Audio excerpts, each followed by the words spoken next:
थोड़ा सा आपको दिखाना भी चाहूंगा। जिस जगह पे हम, बरेली डिस्ट्रिक्ट में ये पड़ता है, चमोकिया जगह है, और हम डेयरी ओनर से बात करेंगे। क्या बात है? मैं लगभग 10 साल हो गए। अब मैंने अपने हिसाब से ब्रीडिंग पे काम करना शुरू किया है। ब्रीडिंग पे कर रहे हैं आप। और मैं कुछ देख रहा हूँ आपके पास जर्सी भी है, जैसे ये बछिया जर्सी भी है। ओके, ये एबीएस जिग बुल की है।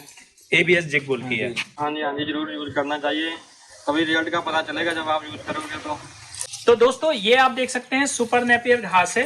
Hello friends, welcome back to my channel Monu Sharma Rudrapur. दोस्तों आज हम फिर से एक अच्छे डेयरी फार्म पे आए हैं और हम बात करेंगे उस डेयरी फार्म को। मैं थोड़ा सा आपको दिखाना भी चाहूंगा।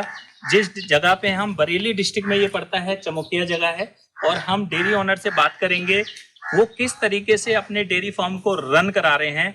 और अगर मैं बात करूं ब्रीड के ऊपर, तो नो डाउट ब्रीड किस तरीके से तैयार की जाती है, कितने टाइम में, कौन सा सीमन वो यूज कर रहे हैं, कौन सा फीड वो यूज करते हैं, किस तरीके का चारा यूज कर रहे हैं, ये सारी जानकारी आपको इस वीडियो के माध्यम से मिलने वाली है।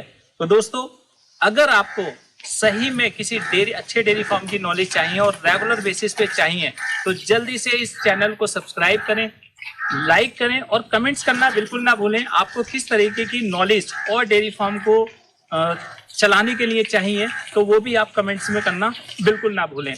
तो हम लोग दोस्तों, जो मैंने आपसे जगह की लोकेशन की बात करी, वो पड़ता है बरेली डिस्ट्रिक्ट के पास एक जगह पड़ती है चमोकिया, जो कि हम बॉर्डर बोल सकते हैं रामपुर का और बरेली का भी ये एक बॉर्डर है।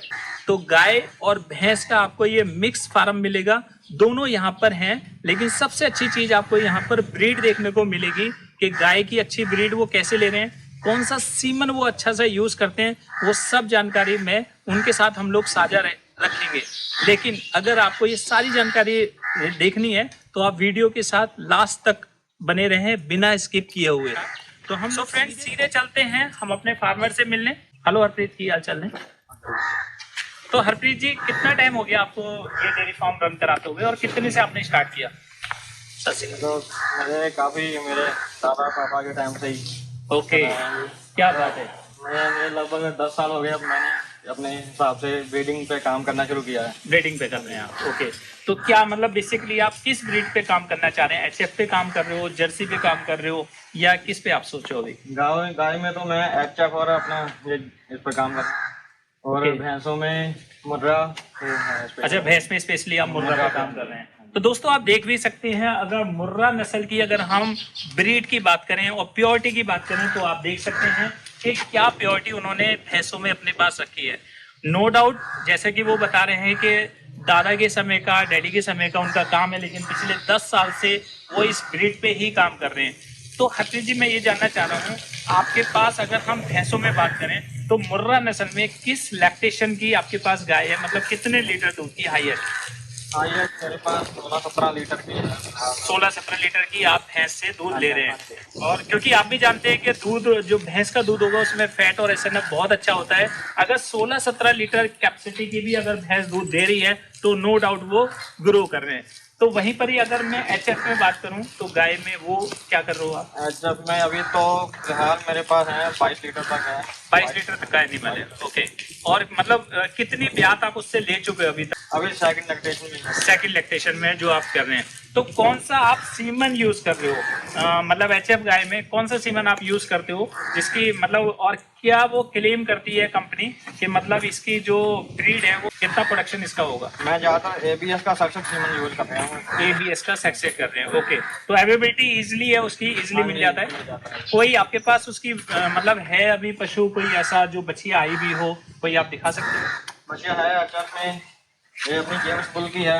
अच्छा जी, जेम्स बुल्स की है। ओके, इसमें सक्सेस नहीं आता, खाली कन्वेंशनल सीमन था जी, वैसे आ गई मेरे पास। ओके, और कितने टाइम की है बच्ची आपकी? ये लगभग 8 महीने की है। तो अगर मैं इसकी मदर की बात करूं, वो अवेलेबल है आपके पास अभी यहाँ पर? इसकी मदर मेरे पास है, लेकिन वो एचएफ में नहीं है। ओके, वो किस में थी, क्या ब्रीड थी जिससे आपने ये लिया है? वो क्रॉस ब्रीड में है, शाहीवाल में। अच्छा, साहिवाल प्लस एचएफ के साथ क्रॉस ब्रीड है। ओके, और मैं कुछ देख रहा हूँ आपके पास जर्सी भी है, जैसे ये बछिया जर्सी भी है। ओके, ये एबीएस जिग बुल की है।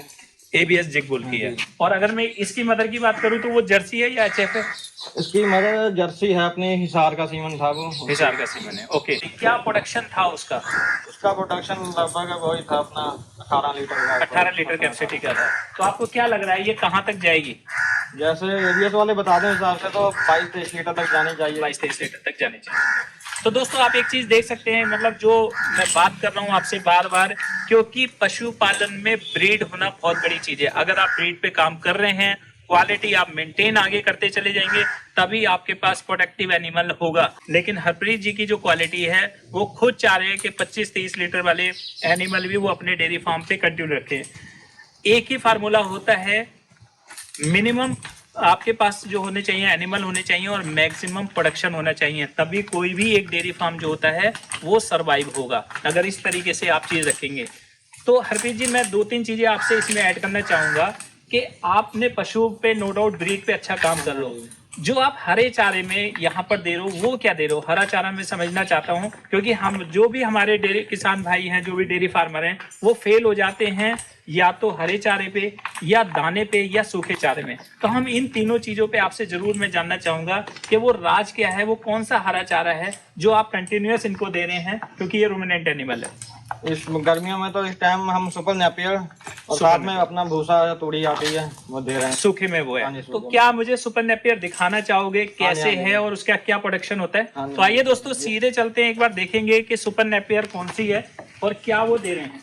ये काट के लेके आए हैं? हाँ जी, हाँ जी। ओके, कितने टाइम का ये चारा कटा हुआ है आपका? ये सुबह काटा है। सुबह काटा, ओके। तो दोस्तों ये आप देख सकते हैं सुपर नेपियर घास है। और अगर मैं इसके तो पूछना चाहूंगा, क्या नाम है हरप्रीत जी, इसकी क्या नाम में सीड होता है या आप इसकी कलम लगाते हैं, किस तरीके से? कलम लगती है इसकी कलम, जैसे गन्ने की कलम लगती है सेम? हाँ जी। ओके, तो क्या इसकी हाइट जाती है, मतलब जब ये तैयार होता है तो? 6-7 फुट तक चली जाती है। 6-7 फुट तक चली जाती है। तो दूध इसमें भरपूर है? दूध भरपूर है। ओके, तो दोस्तों आप देख सकते हैं जैसे गन्ने में चीजें होती है ना कि कलम बनाई जाती है। यहाँ पर मैं देख रहा हूँ इसकी ये आंख आ चुकी है, तो यही आंख को अगर आप लगा देते हैं तो नो डाउट ये अपने हिसाब से पौधा हो जाता है।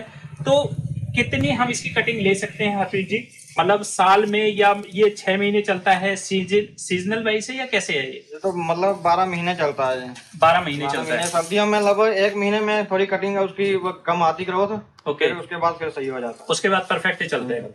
तो दोस्तों आपने सबसे बड़ी चीज एक देखी होगी, एक चीज है इसमें मीठापन है, डंगर खाते बहुत बढ़िया है। यस, मैं इसी बात पे आना चाह रहा था, क्योंकि दोस्तों जो भी चारा अगर सूख जाएगा लकड़ी होगा, जैसे हम बात करते हैं ना चरी की, तो चरी क्या होती है लास्ट स्टेज में जाके शायद वो डंडे टाइप की हो जाती है, नीचे से वो सूख जाती है, लेकिन जो नीचे तक हरा है पूरा। हाँ, तो आप देख सकते हैं दोस्तों यहाँ पर पीलापन नहीं है, यहाँ नीचे तक जो है वो हरा है। और अगर मैं तोड़ के देखूं तो रस जैसी चीज इसमें, आपको मैं अपने कैमरामैन से कहूंगा थोड़ा सा पास आके दिखाएंगे, तो यहाँ देखिए आपको ना ये रस टाइप की चीज इसमें दिखेगी। मतलब बहुत ही अच्छी चीज है, शानदार चीज है, पशु के लिए बहुत बढ़िया चीज है कि पशु इसे बड़े शौक से मेरे ख्याल में खाता है। हाँ, दोस्तों अब बात आ जाएंगे, हम चारे की ही बात कर रहे हैं और आपने पेड़ की चीज भी देख ली कि हम कौन सा चारा दे रहे हैं। नेपियर घास उन्होंने बताया कि हम नेपियर घास को दे रहे हैं, जिसकी हाइट भी करीब 5 से 6 फीट जाती है।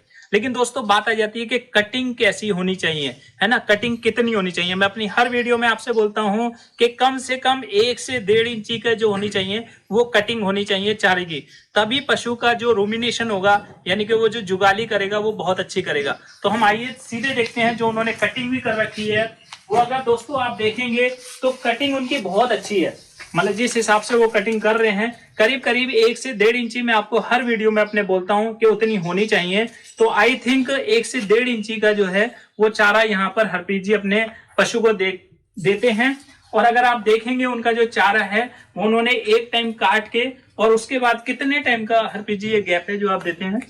ये आप सुबह देते हैं 6 बजे और दोपहर में 3 बजे। दोपहर में 3 बजे दोबारा से आपकी जो होनी है दिन में वो 2 बार TMR आप करोगे, मिक्स करके आपने पशुओं को देना है। अब हम बात करेंगे एक बार जो है कि पशु जो कंफर्ट हो, है ना, पशु जहां रहे अच्छे से।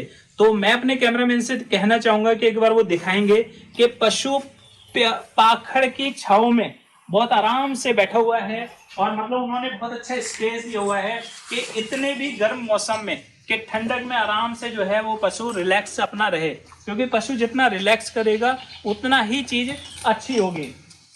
तो दोस्तों आप देख सकते हैं कि अंदर तक उनका जो पशु है बंधे हुए हैं। ब्रीड की बात करूं, ब्रीड सारी उनके पास बहुत अच्छी सी है, कोई इशू वाली बात नहीं है।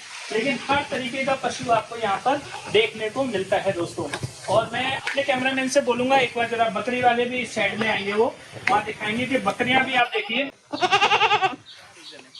ऐसा है, हमारा जो गांव का एरिया है यहाँ पर लोग भैंस का दूध ज्यादा पसंद करते हैं। भैंस का दूध ज्यादा पसंद करते हैं। तो दोस्तों ये डिपेंड करता है, एरिया टू एरिया पर होता है। बहुत से लोग भैंस के दूध में इंटरेस्टेड रहते हैं और बहुत से लोग गाय के दूध में चाहते हैं कि मुझे गाय का ही दूध मिले।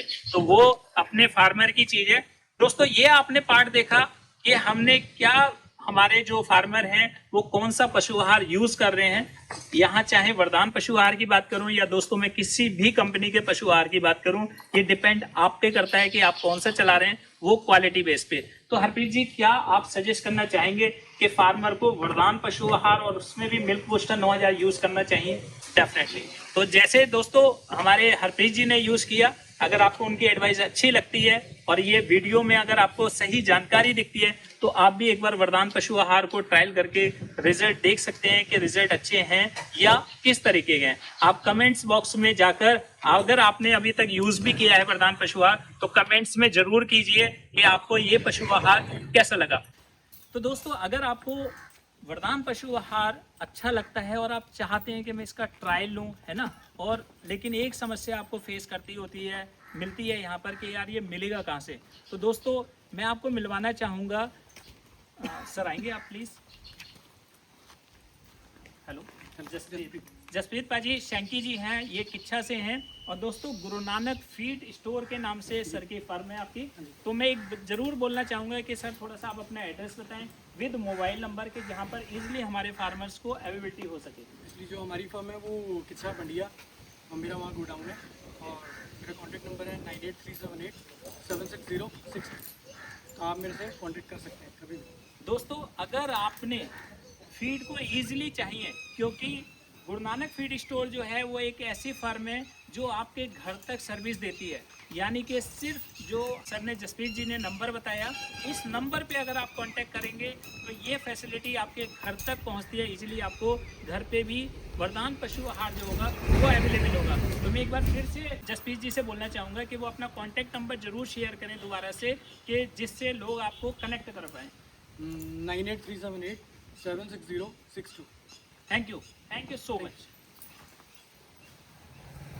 दोस्तों इसी के साथ अब हम चलेंगे, जैसे हमने डेयरी मैनेजमेंट में देखा, आपने पाखड़ के नीचे तो देखा कि रहने का उनका क्या चीज है, लेकिन जहां उनकी फीडिंग होती है ना, फीडिंग शेड, क्योंकि शेड फीडिंग आजकल हो गई है, तो शेड में जैसे फीडिंग हो रही है आजकल आप देख रहे होंगे कि मच्छर मक्खी का सबसे बड़ा रोल होता है।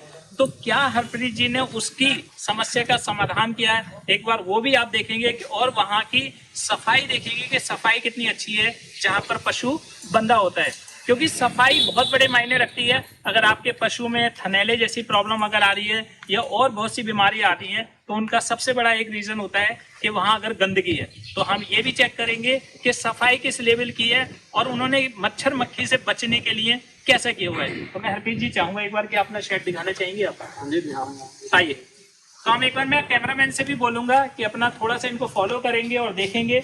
आप देख सकते हैं कि उन्होंने मच्छरदानी का किस अच्छे तरीके से यूज किया है।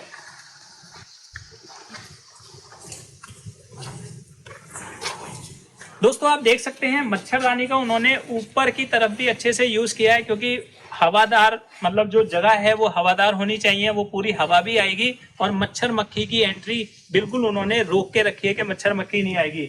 दूसरा आप देख सकते हैं जो उन्होंने सफाई की अगर मैं बात करूं, जो उन्होंने फर्श दिया है वहां पशु को कोई दिक्कत वाली बात नहीं है। इवन उनकी नाद जो है वो दोनों तरीके से पशु इजीली खा सकता है। थोड़ा सा आप अंदर की तरफ एक बार दिखाएंगे, जो उन्होंने अंदर भी बना रखा है। दोस्तों आप सफाई पे जरूर निगाह रखिएगा, जिस तरीके की उन्होंने सफाई कर रखी है ना, सफाई दे रखी है, क्योंकि पुराने जमाने का बना हुआ ये शेड है ना, उनके दादाजी के टाइम का है। अभी उनका प्लान है कि आगे इस शेड को कहीं दूसरी जगह शिफ्ट करना और मॉडल तरीके से बनाना, लेकिन उससे पहले वो चाहते हैं कि ब्रीड उनके पास आए, पशु अच्छे आने चाहिए। तो दोस्तों इस समय आप देख रहे हैं कि जो टीएमआर है वो लगभग उनका तैयार हो चुका है ना। भूसा और जो उनका हरा चारा है वो उन्होंने डाल चुके हैं। यहाँ पर खाने की पूरी तैयारी है, क्योंकि जैसे उन्होंने 3 बजे के आसपास बोला कि हमारे पास एक बार सानी हो जाती है। अब इस पे अगला उनका जो टाइम होगा वो फीड का होगा, कि यहाँ पर फीड बनेगा। तो हरप्रीत जी, मुझे बहुत अच्छा लगा आपके साथ मिलके, और आपके जो सजेशन है ना फार्मर्स के लिए, वो बहुत अच्छे लगे। हम आगे भी आपके साथ कनेक्ट करते रहेंगे। Thank you so much Harpreet ji, thank you so much.